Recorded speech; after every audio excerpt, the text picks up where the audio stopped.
The 805 Focus is brought to you in part by Nonprofit Connect. Nonprofit Connect provides superior leadership tools and resources so nonprofit leaders and board members can make valuable decisions to move their organization forward to a sustainable and vibrant future. More information on services online at nonprofitconnect.org.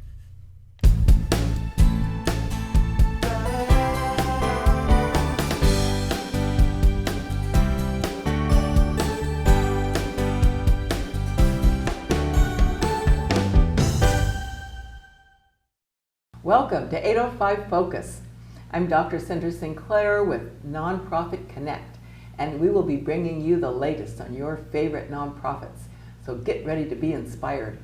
Our special guest today is Steve Daniels, and Steve is the president of the Santa Barbara Blues Society. Welcome, Steve. Thank you, Cinder. Nice to be here. Yes, I'm so glad that you're here. I have a lot of questions for you. I'm ready. I see, I get messages from the Blues Society all the time, so I know you folks are busy. We try to be busy. So if you would, tell us a little bit about what the Blues Society is, maybe even how it started, how long it's been around, and what your focus is. The Santa Barbara Blues Society is the oldest existing U.S. blues society. We were founded in March 1977. We just celebrated our 45th birthday. Wow. And we have three basic functions.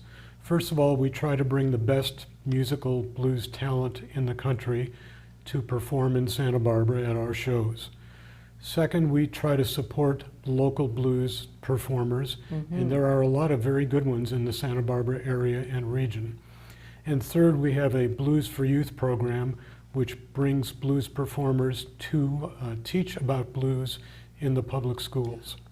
Wow, that's really great. I bet that's a popular program in the schools. Well, we've been doing that for well over 10 years, and our most recent visitor was Guy Davis, who is one of the best acoustic blues performers in the U.S. He's the son of the late actors Ossie Davis and Ruby Dee, and is also an actor himself.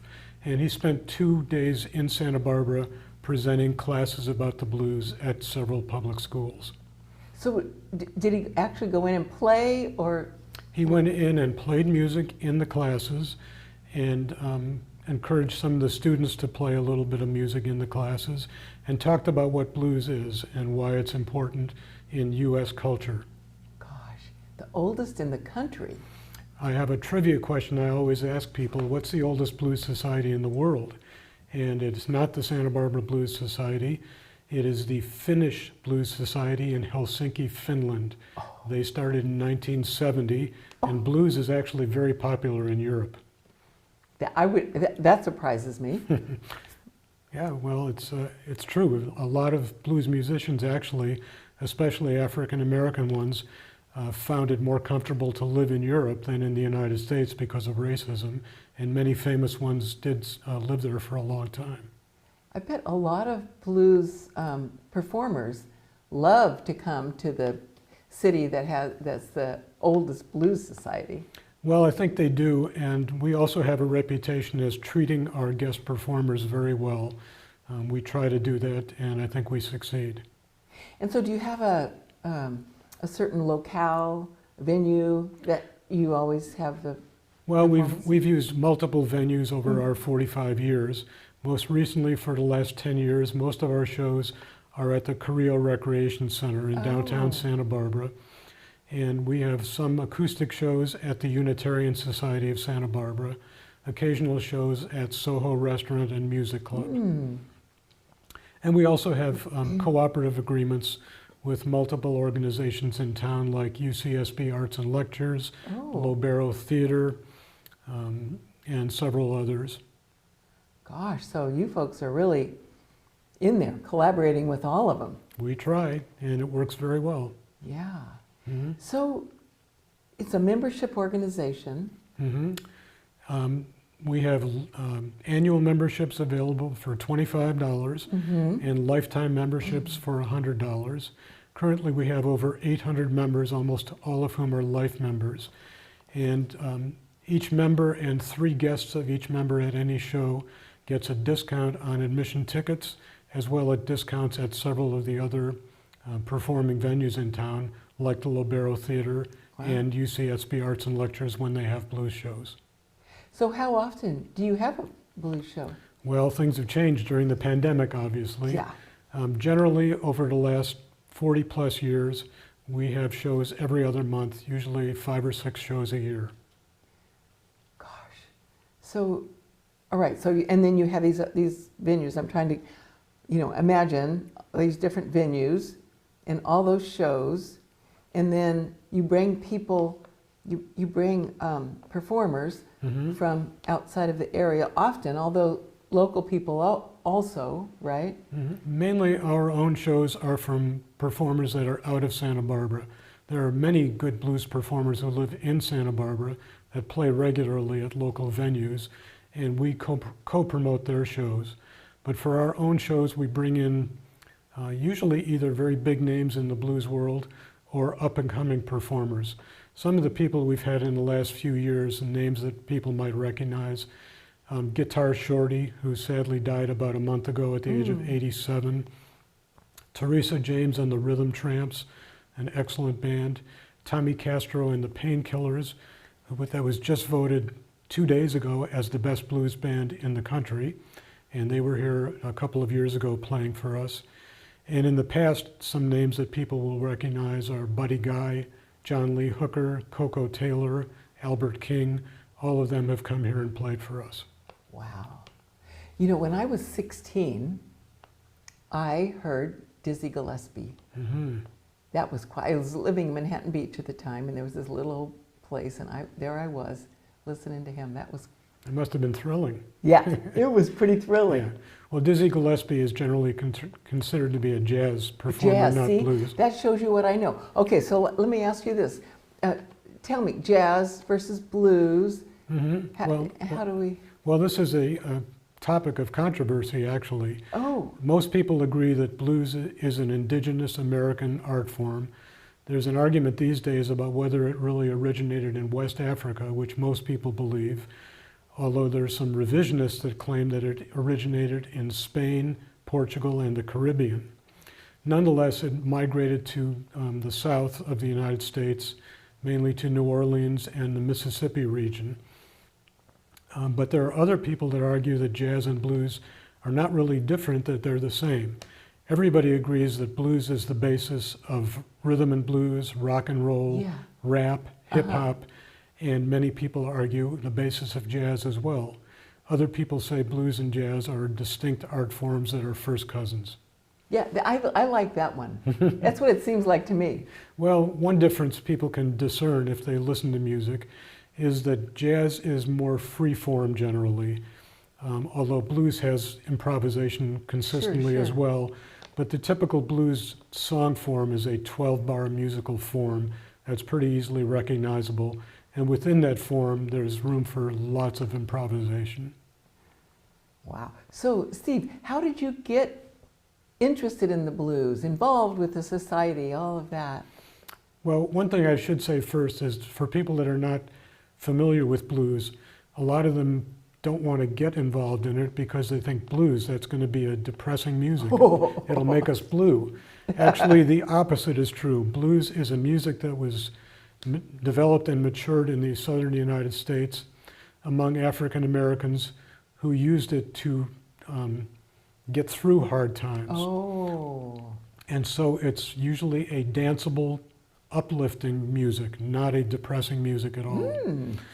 The way I got into blues many years ago is that I grew up in a family where classical music was mainly heard, but occasionally folk music.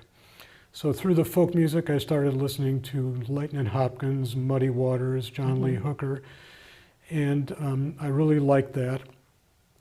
But the critical moment for me was when I was in college at a party at my own house with some roommates, and somebody showed up and brought a particular record, the Paul Butterfield Blues Band first album. And those people who know blues will know that album and that name.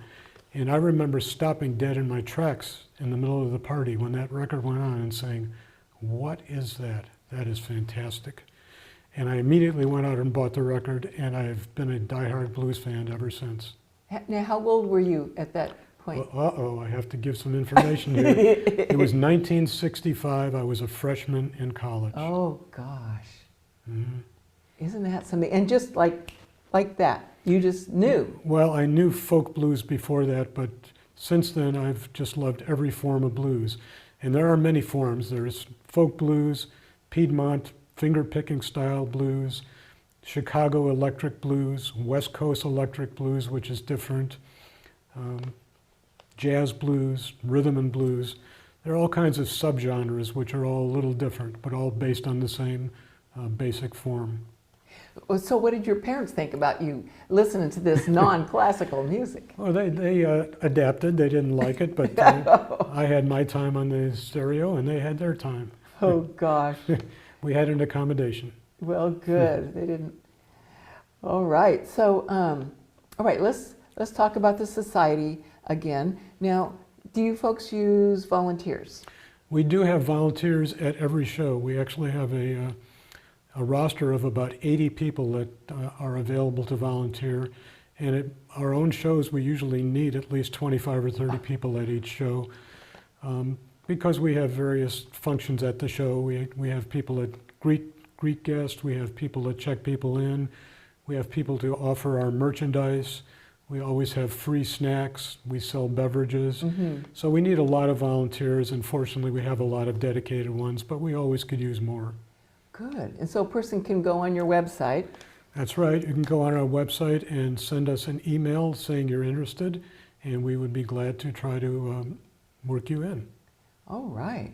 And do you welcome donations? We do. We're a nonprofit organization, and donations are tax deductible. Great. Now, can a person make that donation on the website or? Can be done on the website, yes. And actually, the way we exist is partly through tickets that we sell at the shows, partly through selling merchandise, but a considerable degree is from donations. Ah, yeah, that's great. Well, I bet you there's a lot of folks that are going to want to donate.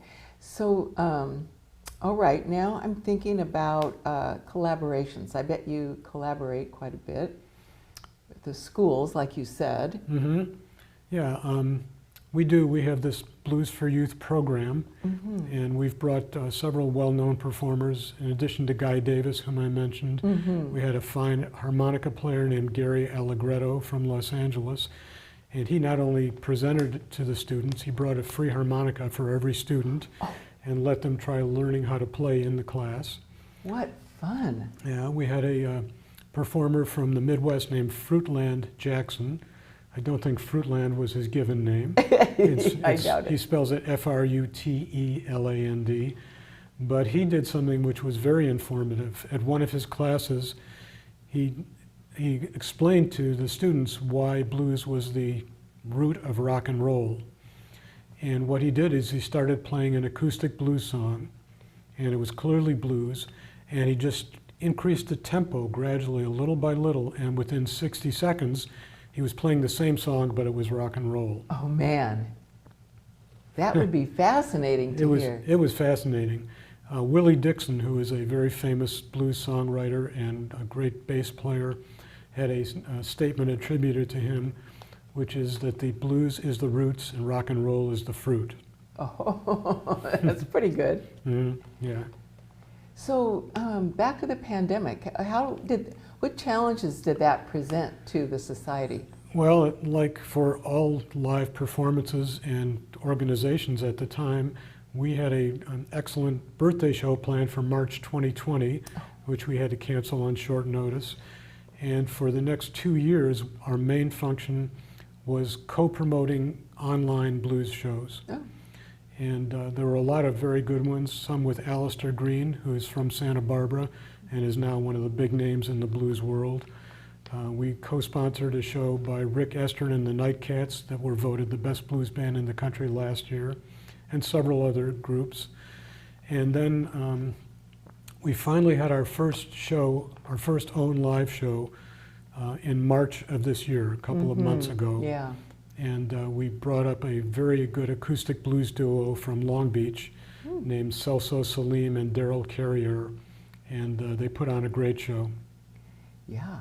So are you finding that since you had to switch to virtual presentations, that sort of allowed you to broaden the geographic reach?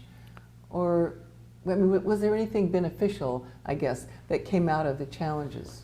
Well, we do know that people all over the country, in fact all over the world, watched a lot of those online shows. And that was gratifying. And we did get some new members through that. But the bottom line is that watching blues on the internet or on your smartphone or whatever, listening to blues on your stereo or whatever device you prefer is great. I do it all the time, but there is nothing like live music. Yeah. It can't be beat.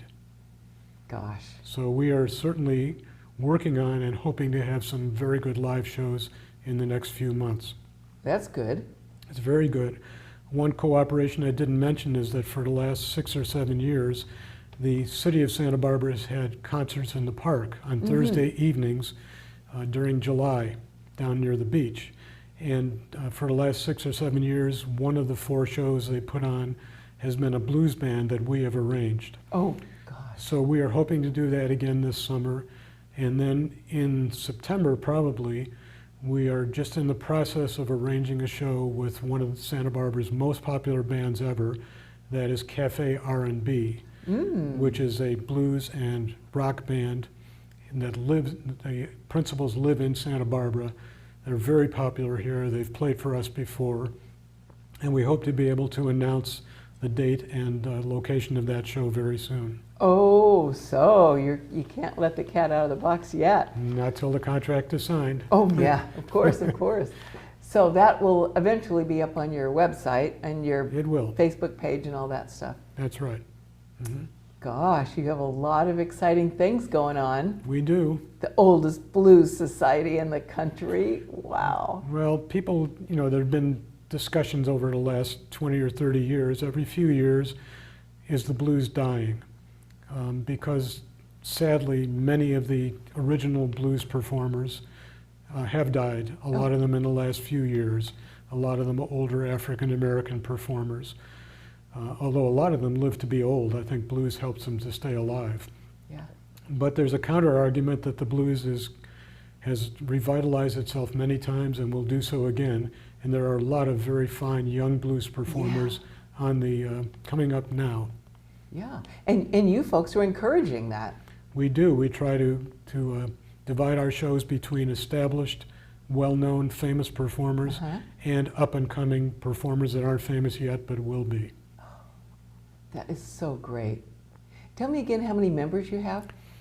We have over 800 members, most of them life members, and we have a mailing list of over 2,300 people. Wow.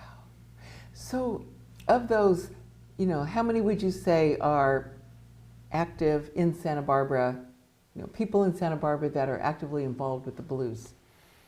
Well, we have a board of directors of 11 people. Okay. And as I mentioned, the volunteer roster of 80 people. And of our 2,300 people on the mailing list, probably close to 2,000 of them live in the Santa Barbara area. Oh, gosh. And so anywhere from 150 to 400 people show up at our shows generally. There's a lot of blues happening in Santa Barbara. There is a lot of blues, and I should mention that on our website we do list some of the very fine local blues bands. There are a lot of them. Oh, that's good.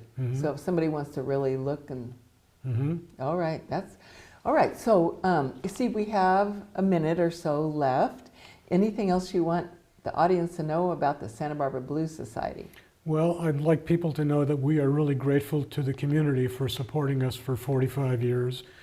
It hasn't been easy, but there are a lot of people who really appreciate blues music and love to go to a show and enjoy fine musicianship and get up and dance and have a great time. And we hope to continue for another 45 years. That is great. At least. I'm going to be tuning into your website to go to one of those shows. I've been to several in the past, pre-COVID, but I'm going to be checking it out even more now. Good. We'll look forward to it. Yeah. Well, thank you, Steve, for all this great work and for telling us all about it, for being on the show. Appreciate My pleasure. that a lot. Thank you for having me. Yeah. And thank you for joining us on 805 Focus, and we'll see you next time.